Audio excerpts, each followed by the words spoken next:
mengeluarkan budget segitu banyak untuk bisnis? Ada perdebatan dengan keluarga nggak sih? Jadi gini, kita harus sekarang tuh mindset berubah, bukan kerja keras, tapi kerja cerdas. Kenapa seperti itu? Karena kalau kita punya relasi, kita punya networking, tidak semua kok harus dengan modal yang besar. Semuanya bisa kita ngomong, kolaborasi itu yang penting. Jadi buat saya networking itu penting banget, dan memang musisi-musisi itu sudah harus merubah mindset sih menurut aku ya, karena di Indonesia ini memang kalau kita mungkin kalau aku misalnya berkarya di luar negeri, mungkin aku nggak sampai begini gitu, nggak sampai harus bikin usaha-usaha yang lain untuk bertahan. Justru mungkin bikin usaha tapi buat seneng-seneng gitu. Kalau kita kan dibalik, kita bikin usaha untuk bertahan agar bisa menghadapi kondisi ini kan sekarang. Tapi buat saya kita nggak boleh menyerah. Musisi itu nggak boleh kayak waktu kita nggak bisa manggung, nggak boleh gitu. Tapi kita harus bisa cari solusinya seperti apa.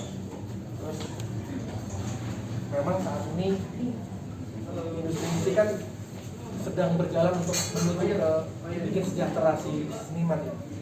Dan itu pun kayaknya masih agak lama lah gitu, karena perlu banyak pihak yang memang harus sadar akan pentingnya menghargai posisi, pentingnya menghargai lagu. Jadi memang ya kita tahu kan kemarin ada PP 56 ya yang dikeluarkan nama presiden juga, itu kan seperti itu juga. Buat kita itu kita memiliki PR nih, si PR masih cukup panjang lah PR kita untuk bagaimana musisi itu bisa sejahtera benar dari karyanya. Nah, tapi kan kita nggak boleh pasrah kan. Pasrah itu maksudnya bukan terima keadaan, nggak boleh, tapi kita harus cari solusi dengan caranya kita bisa bertahan. Jadi banyakin relasi, banyak berteman, bergaul, pasti nanti ada peluang-peluang yang bisa kita dapetin. Dan menurut aku tuh nggak pernah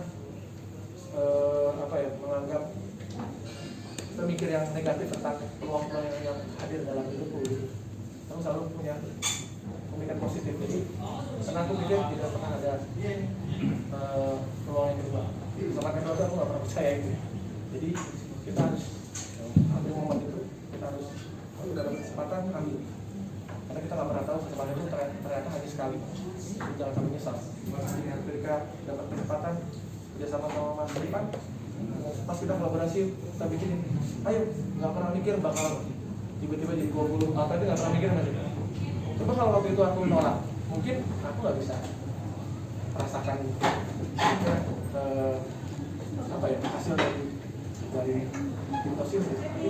Kalau waktu itu aku berpikir positif, melihat Mas Ripan juga seru orangnya dan pas, energinya sama, ya udah jalan. Masih dia. Sedikit gimana nih akhirnya menjalani puasa tahun ini seperti apa? Ini puasa kedua, kita nggak boleh mudik lagi. Sholatin udah boleh nggak? Sholatin? Sholat belum ada, belum ada itu. Kalau yang kedua berarti gue jadi imam sholatin yang kedua berarti. Karena umur baru tahun lalu saya jadi imam sholatin buat keluarga. Jadi mungkin kalau misalnya besok belum ada putusan lagi, boleh sholatin di masjid, tadi ya jadi imam lagi.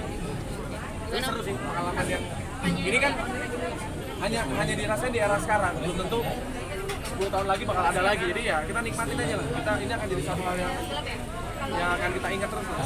Bagaimana kita struggle, bagaimana kita bisa survive di pandemi ini.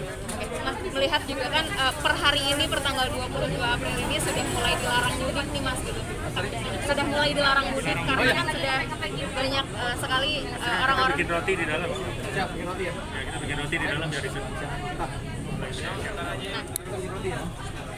Dan karena banyak sekali orang-orang yang mengambil mudik duluan gitu sebelum di tanggalnya. Menurut Mas Rian seperti apa sih? Kalau saya selalu menurut apa yang menjadi himbauan pemerintah, karena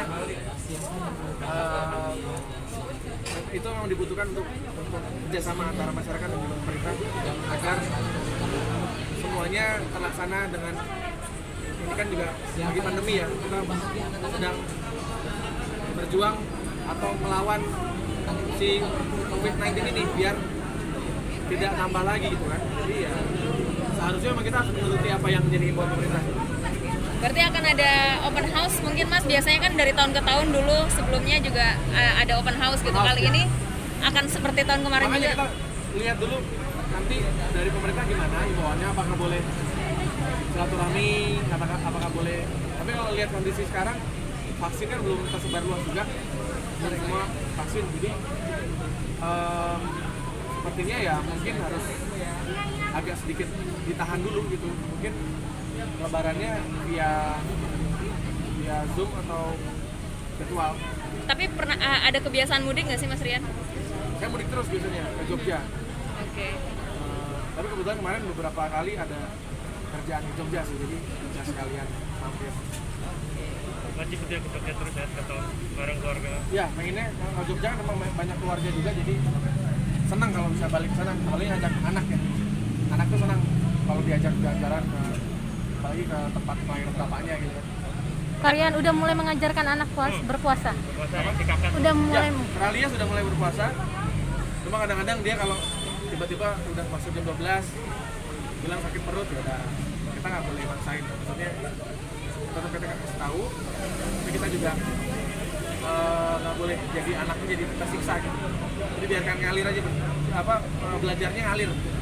Ntar ada waktunya dia memang benar-benar dia akan bisa puasa full. Tapi sempat kuliah, jadi aku uji dia lah gitu. Ralia hebat, ntar Ralia udah dijanjiin lah. Nanti kita jalan-jalan kemana kalau misalnya Ralia bisa full. kasih reward gitu ya kak? Kasih hadiah gitu ya Mas ya? Ada rewardnya lah biasanya gitu. Pak, aku nanti mau ini. Ya, tapi full ya. Jadi, tapi kalau misalnya dia nggak kuat, aku nggak maksain. Mulai puasa kapan tuh? 3 tahun lalu atau Dari tahun lalu udah, di umur 7 tahun dia udah puasa. jam tugas yang terus atau gimana? Enggak, pernah full sekali 2 kali, tapi setelah itu ya siang. Aku nggak mau terlalu maksain sih. Oke, siap.